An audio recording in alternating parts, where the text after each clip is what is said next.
notamment la semaine dernière du côté de Nantes, 0-0. Et même lors de précédents déplacements, à tout sur la montée de Fagnéwar, aussi bien joué pour Azzaro. Et l'ouverture du score pour le Racing Club de Strasbourg. On vous le disait que le contenu était plutôt bon pour les Alsaciennes ces derniers temps. Et bien là, elles viennent le démontrer avec ce premier but strasbourgeois cet après-midi à Charletti. Lorena Azzaro qui fait parler la poudre et 1-0 pour les Strasbourgeois. Ouais, une frappe imparable là, elle ne s'est pas posé de questions. On va le voir avec cette belle ouverture là de Haro dans la course en une touche de balle. Elle ne réfléchit pas, elle croise sa frappe et ça va se loger dans le petit filet de Jamaica Nadozi qui peut rien faire.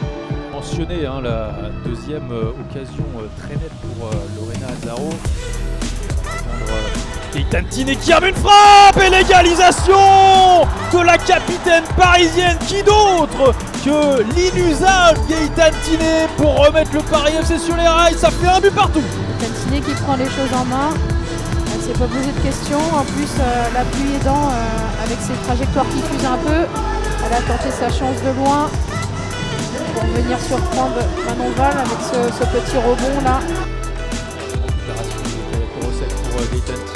Pour Kessia Bussy qui vient marquer le deuxième but parisien. Quelle combinaison des joueuses du Paris FC en triangle et Kessia Bussy qui vient doucher les espoirs strasbourgeois. 2-1 pour les Parisiennes à la 53e minute. C'est Gaëtan qui, voilà, ça part de Kaya Korosek, Gaëtan qui se met dans le sens du jeu et puis qui vient parfaitement mettre ce ballon dans la course de Kessia Bussy. Elle arrive à ajuster parfaitement, elle ouvre son pied pour venir battre Manon Val. Parce que là, ça fait quelques minutes où elles ont des difficultés à relancer et à trouver les milieux, voire les attaquantes. Ça dans le dos, le centre de Kessia Bussy.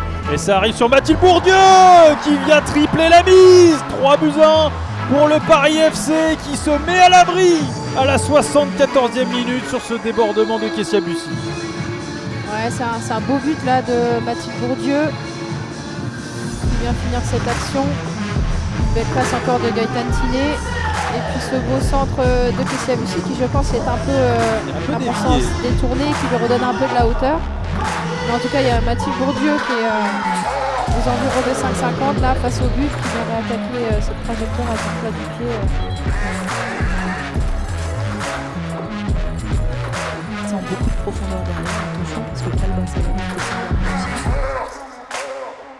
le tacle là de Monique Ngok. Attention à ce ballon perdu, Erin Fontaine qui peut tenter sa chance, mais alors est-ce qu'il y a un but? Il y a une petite situation de confusion, mais il y a bien le but d'Erin Fontaine et le FC Fleury 91 qui griffe une première fois dans cette partie. But extrêmement important, alors sur fond un petit peu de contestation parce que on a l'impression qu'elle était hors jeu. Erin Fontaine. On le voit face à la situation dont vous parliez tout à l'heure, cette solidarité un petit peu d'équipe qui sont très contentes pour elle. Alors pourquoi il a constaté? Eh ben non, Léa Notel elle remet en jeu Erin Fontaine puisque c'est une Rémoise qui touche en dernier ballon, donc il n'y a pas de situation il n'y a pas de hors-jeu.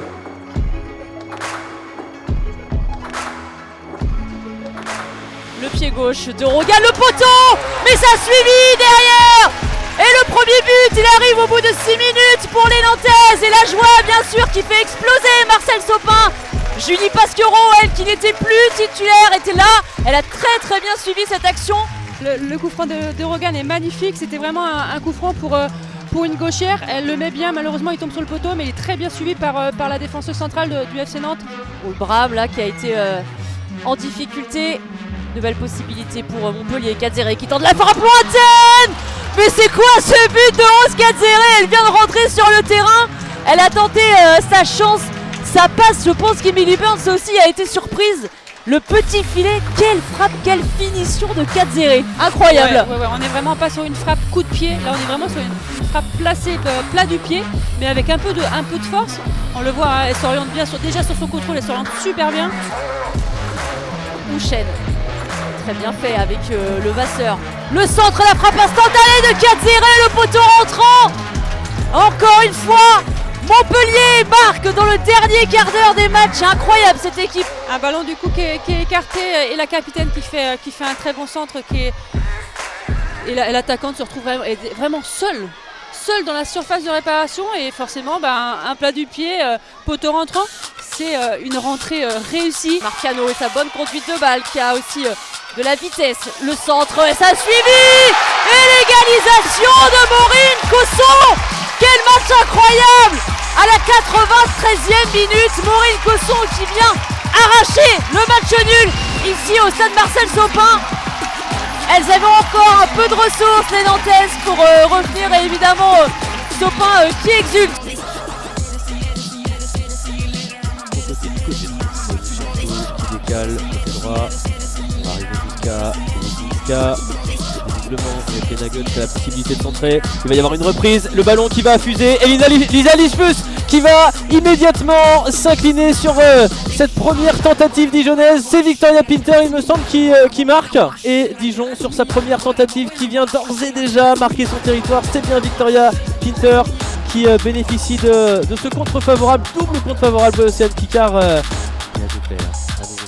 À nouveau ça va poser problème au Havrez. Lisa Lichfus qui va lâcher ce ballon en deux temps. Le but de Chichi Zhengju Wu qui permet au DFCO de réussir le break. Et là c'est pas du tout une surprise tant on sentait les bourguignonnes mettre la pression. Chichi qui marque son 5e but, international chinoise, elle aussi qui pose son empreinte sur cette belle saison dijonnaise.